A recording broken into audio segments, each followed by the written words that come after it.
Okay, so here's Tulsi Gabbard. So let's go over this. So people are coming at her again unfairly.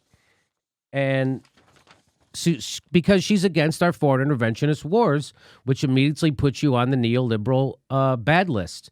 And she also, stood up for Bernie in the primary in 2016. So she ticked off the DNC, the establishment, and she's ticking off the establishment military-industrial complex because she tells the truth about that we're funding terrorists in Syria. She literally tells us that. She introduced a bill called Stop Funding Terrorists Now Act. Right, Lee? I'm not making that up. You know that, right? So You are correct, sir. Thank you. So she stands up, and by the way, the Daily Kos just can't take that. They can't take that she told the truth about Syria, that she told the truth about the debate schedule being rigged against Bernie Sanders. She told the truth, so she's going to get smeared. And Daily Kos hates her now. So now they're endorsing a primary challenge to her. They're primarying Tulsi Gabbard, one of the only people with guts in Congress to stand up against our interventionist wars. Daily Kos is pleased to endorse State Senator Kai Kahili, a solid progressive who is challenging Tulsi Gabbard.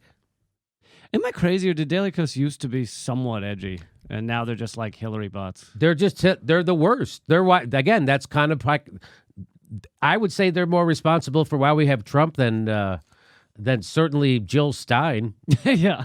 It would be so. So that's what's happening with Tulsi Gabbard. Michael Tracy caught this. I'm not trying to stand for Tulsi, honestly, I'm really not, but this is so bizarre and blatant. 538 doesn't even include her, a declared candidate, on their front page pictorial collage, but they do include Michael Levante, Eric Holder, and The Rock. So 538 puts this thing out, and there it is. There's Michael Levante. There's The Rock. Is that Michelle Obama? Oprah. Yep. Oprah. They put Oprah on there, but they don't have Tulsi. They don't have Tulsi Gabbard. Oh, I think they have Sherrod. What's his name? Sherrod Brown. Mm-hmm. So then they do this thing where they go, oh look, they're the oddballs. Richard Ojeda, or Haida, however you say his name, Tulsi Gabbard, and John Delaney. And Michael Tracy says, oddball? This is eerily reminiscent of what they did to Dennis Kucinich in 2004 and 2008. Make him seem crazy due to his personal eccentricities, which was really just cover for their disdain of his unorthodox foreign policy views. So that's exactly what's going on. So the establishment news is captured by the military-industrial complex, Wall Street, and the fossil fuel industry, which work hand in hand.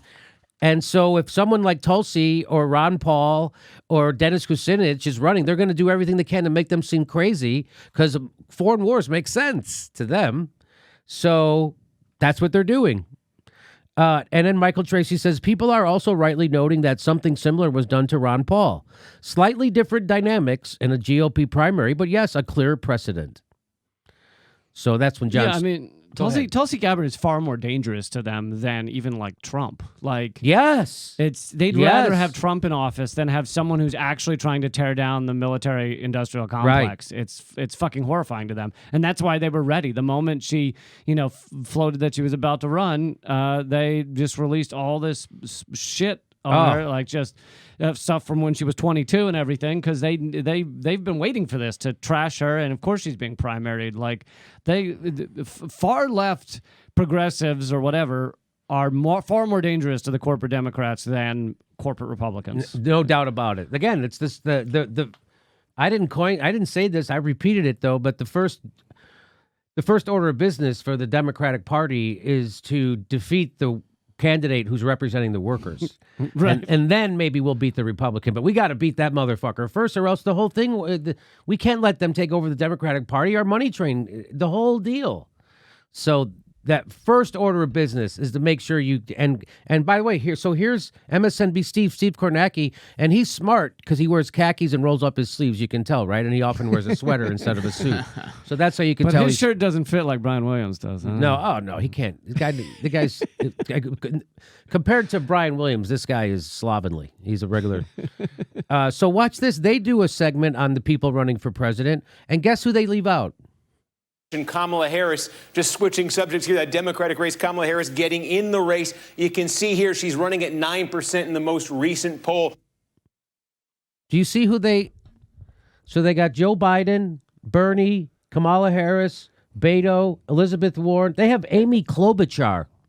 Amy Klobuchar. I can't... Amy Klobuchar. Amy Klobuchar? Like, I know her. I know her name. I've seen her talk. I don't know why we're supposed to listen to her. Well, and several of those haven't announced or Right. even... Who's this guy? I don't even know who these people are. Oh, there's Kirsten Gillibrand. The big question mark, though, it is Biden, it is Sanders. Oh, that's Michael Bloomberg? Is that who that is? Yes, the second one on the bottom. And who's that? I think it's Cory. No, I don't know. No, I don't even know who that is. I can't even read I can't make it out. It's not Cory Booker? In this most recent poll, more than 40% of the Democratic vote is with them. We don't know if Biden's going to run. Anyway, I guarantee you Tulsi Gabbard's above 2% on that poll if they included her. but boys, MSNBC is ignoring Tulsi Gabbard so much you think she lived in Flint. You'd think her name was Bernie Sanders. You think her name is... Yeah, whoa. It's not like they have... It's not like... Why would they ignore a progressive candidate? Yeah, exactly. It's not like they have a history of doing that. They've practiced. They've gotten good at it. Yeah, they perfected how to do it. It's a skill now. They don't have to fire anybody anymore. Right? Steve Kornacki just does it. Yeah. It's like, don't worry, I'm not going to get Ed Schultz. Don't worry. I don't want to get Ed Schultz. They plucked out all those weeds a couple of years ago. Beto and Cory Booker can now call themselves the single-digit bros. I think. Come on. Beto O'Rourke capitalizing on the I couldn't beat Ted Cruz momentum. But I'll beat Trump somehow. Somehow I'll beat the guy who smashed Ted Cruz, I know, who can even though I destroy couldn't Ted beat Ted Cruz. I know. Where's the Starbucks guy? Is he there? I don't see him. Howard Schultz. I don't see Howard Schultz there.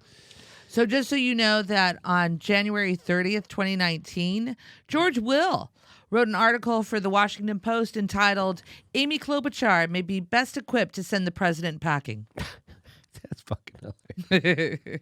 Amy Klobuchar. She is huge. She you is ever- huge. Name recognition alone. Can you get... the reason why Hillary Clinton lost was because not enough people came out to the polls. It wasn't because not enough people cared. It was that people didn't think that she was going to make a difference. They had voted for Barack Obama twice. They voted for her husband twice. Their lives got worse. They exploded the prison population. They deregulated Wall Street, which hurt poor brown and black people who played by the rules worse than anybody. They exploded the prison population. They passed NAFTA, which cut the legs out from underneath the unions in our country, and all those jobs went. So people wouldn't come out to vote for Hillary Clinton that voted for Barack Obama twice. And so that's what they got to do. They got to find a candidate who excites people to come out and vote. Am I right? Yeah, exactly. And although you did show a clip last night of Hillary Clinton actually getting passionate about something, that was pretty impressive. I didn't know that existed. It was her saying health care for all will never happen. The only time she ever was got so excited. passionate. Listen, I'm going to do everything to make sure you can't get health care. I made it. She's like, Yay, fire. health care for all will never happen. Ah! That's the only time she got. So that's the problem. And that's what people are still saying that we got to get a centrist. We can't have a far left person. Why? Well, we got to, because we've tried this before. We tried to have a centrist go against Donald Trump, got your ass kicked. People don't come out for centrists, and that's what you need. You need people to believe that the system can change for the better and can actually help them. Hillary Clinton wasn't promising to help them. We're announcing our live dates for 2019. We're going to Chicago and Portland, Seattle, New York, all over the country. Go to jimmydorecomedy.com for a link for all our tickets to all our shows. It'll be right underneath there, too. Please become a patron if you like our content and help support the show. You can become a patron for $5 a month, and we give you hours of bonus material. And make sure you're subscribed. They unsubscribe people every day. I'm not kidding. Make sure you're subscribed and click that bell so they give you a notice when we drop a video. It's the only thing we can do to fight back against the bastards. Thanks for your support.